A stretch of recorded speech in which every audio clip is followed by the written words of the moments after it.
No, I think because it is an old song, there's more chance of it going gold.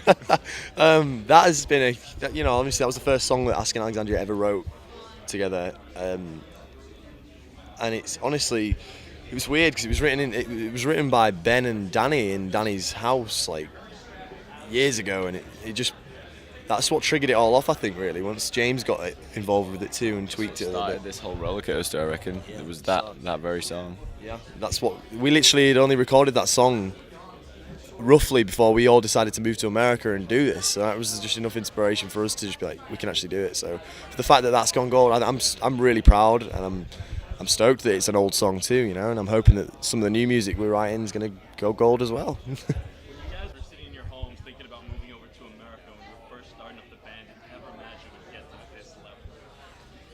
Nah, definitely not. And I don't honestly.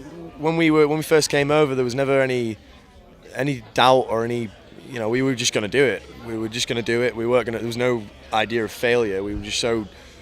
Well, we were young and we just didn't care, and we were just like, we're just doing this for the love of it, and we still are. But like, the fact that it's turned into a job instead of just some. You know, it's our life now. You know, there wasn't ever really a moment where we doubted not making it, but back then making it was just being a touring band, like playing to a few hundred people.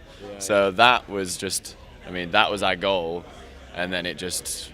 You just get new goals. You just get new goals, and it's time, you know. But honestly, I keep having to pinch myself, you know, every time I look at what we're doing, you know, like I sit back and we're on tour with Korn, Avenged Sevenfold, Trivium, another band you used to listen to all the time. I know, it's unbelievable. It's crazy. You said that it's like a job now. Yeah.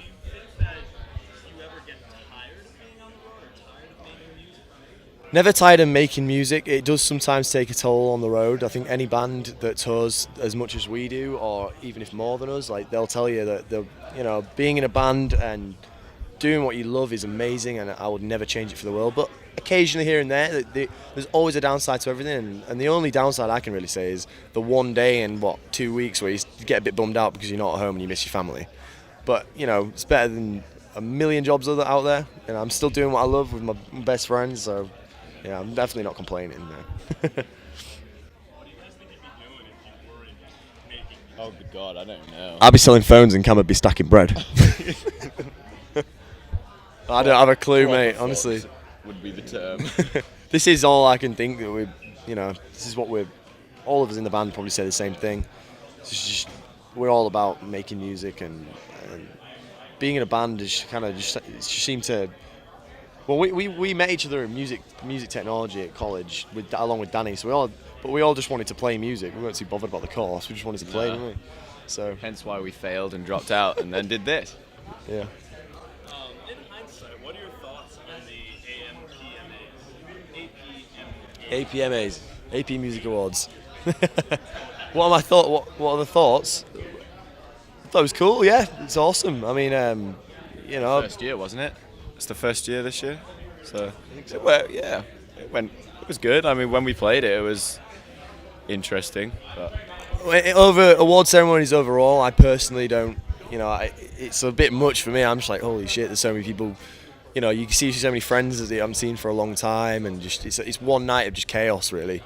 It's chaos. I think it's because we hit it halfway through like a tour, we're already kind of tired and blah blah blah, so I don't think we were like the freshest people there when there was a lot of bands there that were like, oh my god, this is like good to see you, and we're just like, yeah, good to see you. I just want to go home. I just kind of want to leave. No, honestly, saying that though, it was cool to get on stage and play. We did a cover with Jonathan Davis, and that was awesome.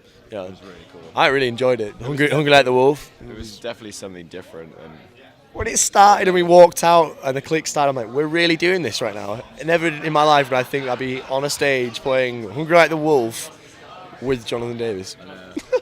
What a weird dream, You wake up and that was a weird dream. No, that actually happened. So yeah, I think that's pretty cool. Yeah, that'd be cool. Sweet. Have you guys started your follow-up work with Death to Destiny? Say again, sorry? Yeah, we're always writing on the road. You know, we've got the luxury of having 2 buses, and you know, one of them's a studio, so we've already written like well over an album's worth of material that we're just going to keep writing as much as we can and keep the creative juices flowing. You know, yeah, we're well on in the works for it. Yeah, never stop writing.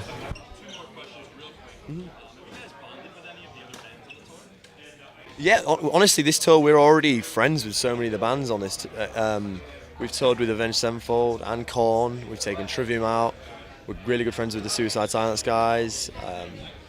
And Muir, we've been on tour with a few times, and they're good friends. Upon a Burning Body again. Like, it's just there's so many bands I could list off, and that we've been touring. Most of the bands on, and plus because main stage bands are like separated, where the buses are apart. So all 4 bands on main stage we've all toured with before. So it's kind of just it's really awesome to like be out with friends.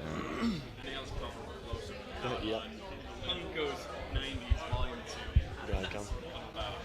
James, our drummer, is a massive Nine Inch Nails fan, and he, as soon as the idea cropped up, he grabbed it and ran with it. So yeah, that's pretty much it. I didn't even we chose that before we decided. It was already done. It was already in James's mind.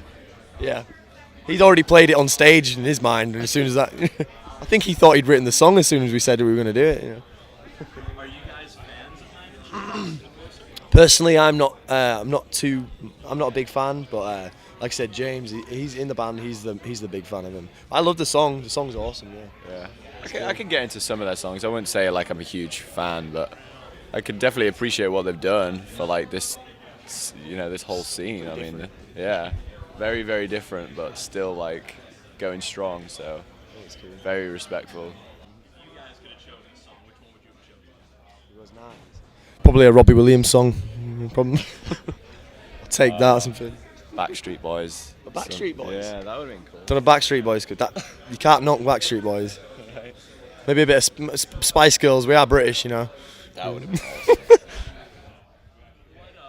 What's next for you guys in the next like 5 or 6 months that we can look forward to? Well, the next thing that we're going to do is going to be UK and Europe, where we're going to do a headliner to round the year up.